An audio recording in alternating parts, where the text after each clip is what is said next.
Today, we will be looking at the third and final irrefutable proof we live on a globe, and it is the International Space Station.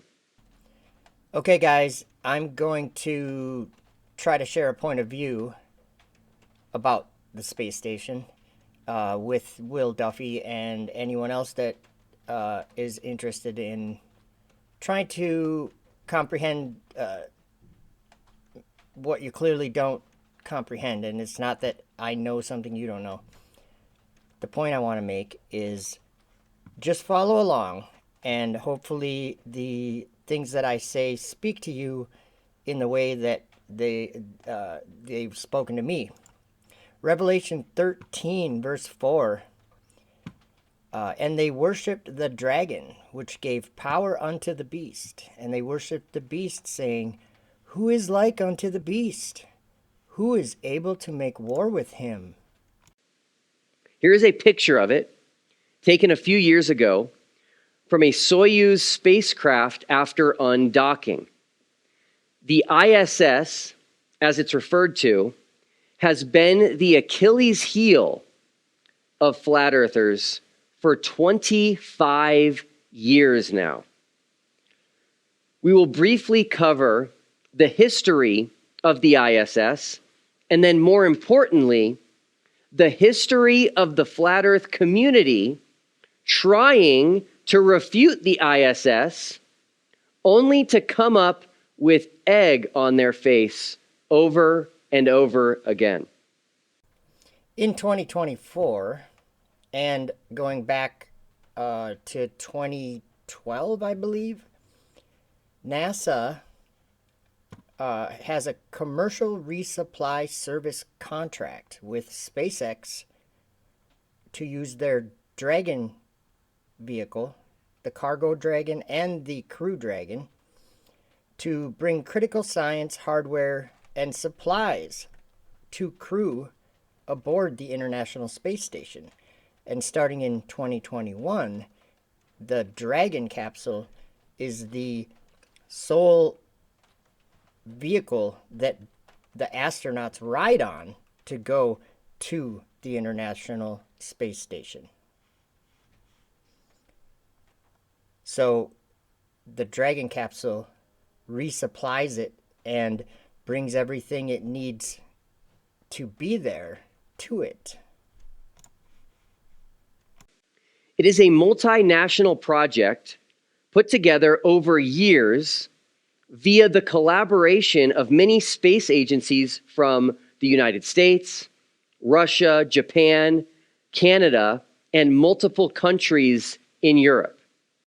So it is an effort that countries all over in the world, almost like all the countries that are influential in our world, have joined together to build this space station and to maintain it and to use it as a platform for experiments in zero-G.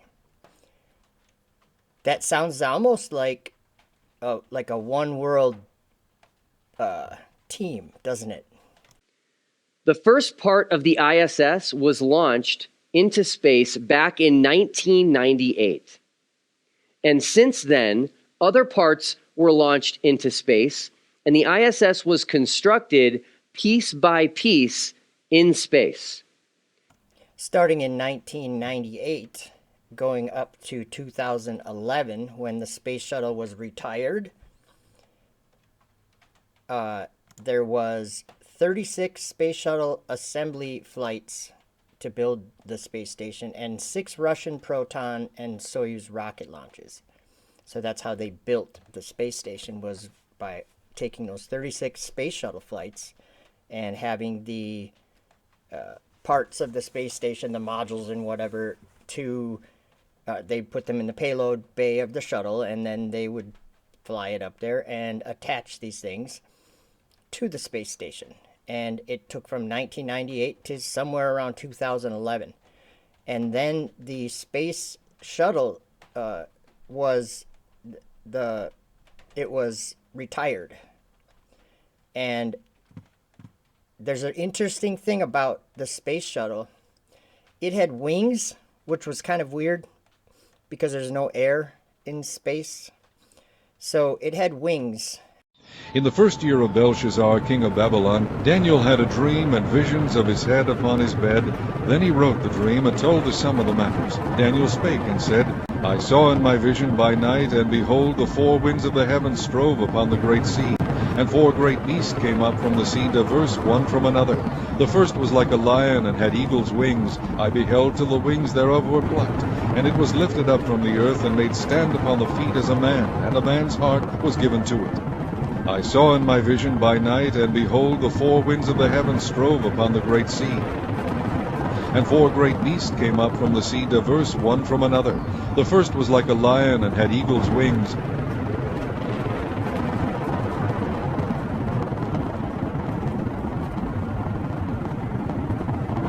I beheld till the wings thereof were plucked.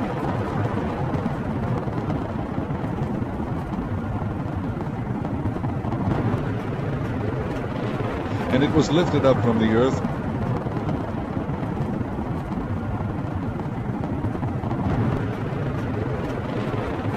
and made stand upon the feet as a man, and a man's heart was given to it.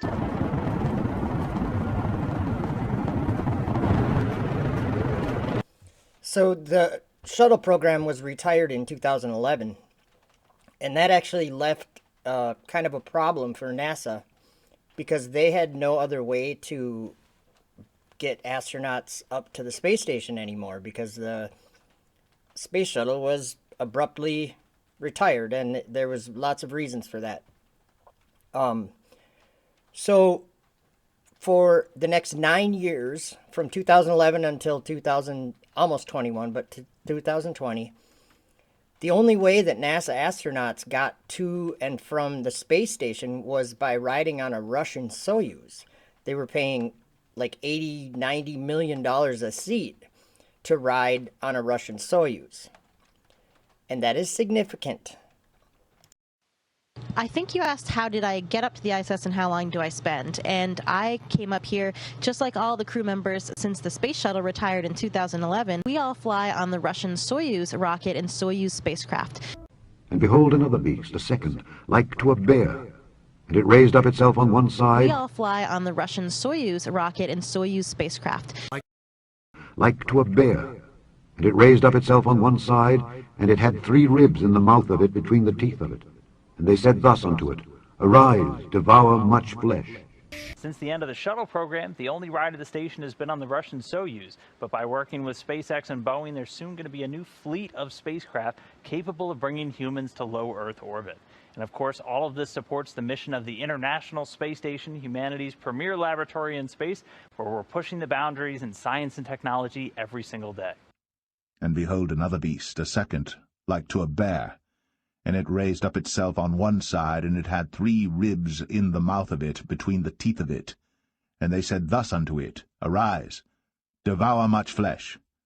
Irrefutable proof we live on a globe.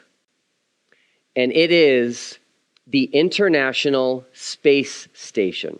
After this I beheld, and lo, another like a leopard, which had upon the back of it 4 wings of a fowl. The beast had also 4 heads, and dominion was given to it. So in Daniel's vision of the time of the end, the third beast that he described was given dominion. It was given dominion, and it had 4 wings of a fowl. After this I saw in the night visions, and behold a 4th beast, dreadful and terrible, and strong exceedingly. And it had great iron teeth. It devoured and brake in pieces, and stamped the residue with the feet of it. And it was diverse from all the beasts that were before it. And it had 10 horns. I considered the horns, and behold, there came up among them another little horn, before whom there were 3 of the first horns plucked up by the roots. And behold, in this horn were eyes, like the eyes of man, and a mouth, speaking great things.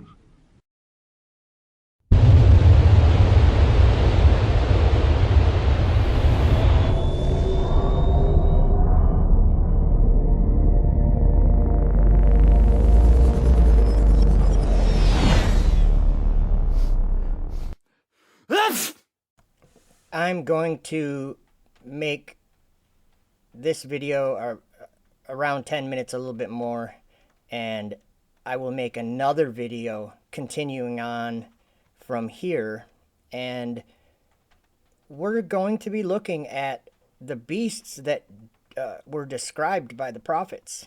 John, John, that wrote Revelation, described seeing a beast coming up out of the earth, and then it made fire come down from heaven.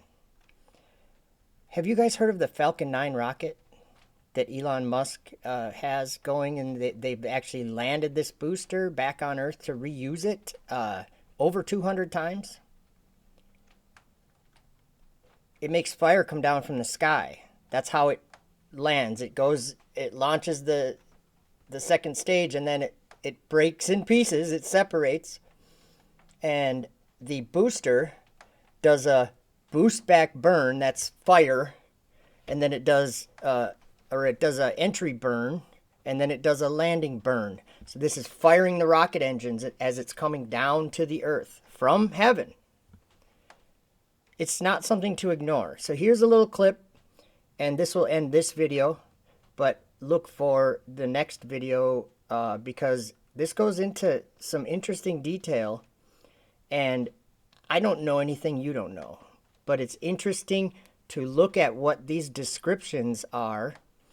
We're also going to look at Daniel chapter 8, when he saw something flying all the way up to the stars from the ground. And I think I know what he saw, but that's for you to decide for yourself. So how does it feel to ride in a dragon on top of the beast named Falcon 9? Yeah, wow. I tell you, I don't know if there's words really to properly describe what that felt like. You talk about sitting on a dragon on top of the beast, and it definitely was. You knew you were going somewhere. And this one was a little bit longer, so we actually had to live in dragon for quite a while. Ride in a dragon on top of the beast named Falcon 9. And I beheld another beast coming up out of the earth. And he had 2 horns like a lamb, and he spake as a dragon. Sitting on a dragon on top of the beast. Yeah, wow.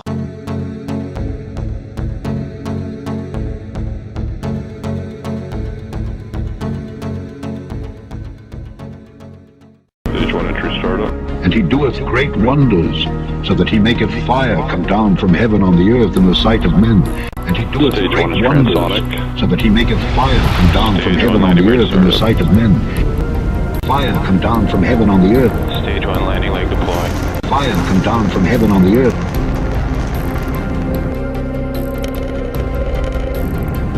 Fire come down from heaven on the earth.